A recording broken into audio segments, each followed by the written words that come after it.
सुरक्षेच्या दृष्टिकोनातून गृहमंत्री असताना अनिल देशमुख यांनी सीसीटीव्ही बसवण्याचा निर्णय घेतला होता। यासाठी निधी सुद्धा मंजूर करण्यात आला होता, परंतु दरम्यानच्या काळात राज्यात भाजपाचे सरकार आले आणि सीसीटीव्ही लावण्याचे काम थंड अवस्थेत गेले।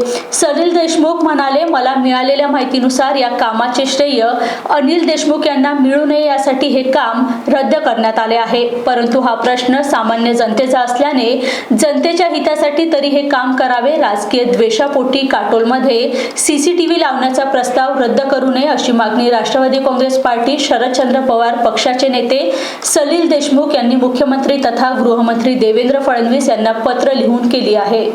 नमस्कार।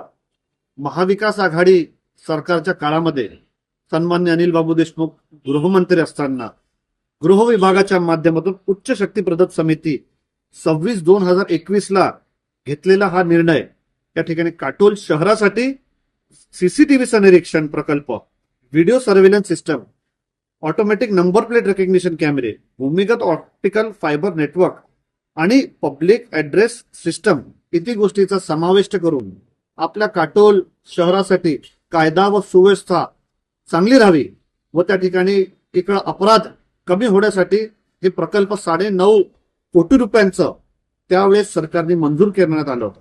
यानंतर महाविकास आघाडी सरकार गेलं, नवीन सत्तांतरण झालं।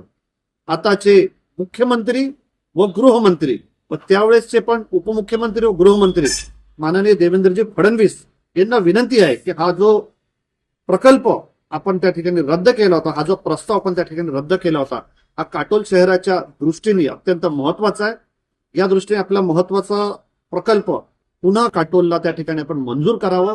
हा प्रकल्प, हा प्रस्ताव त्या ठिकाणी महाविकास आघाडी सरकारच्या काळात घेण्यात आला होता। यांनी काटोल व आजूबाजूच्या परिसरातील लोकांसाठी एक चांगलं सुरक्षेचं वातावरण बनेल आणि निश्चित रूपाने यांनी क्राईम कमी होण्यामध्ये आळा बसेल।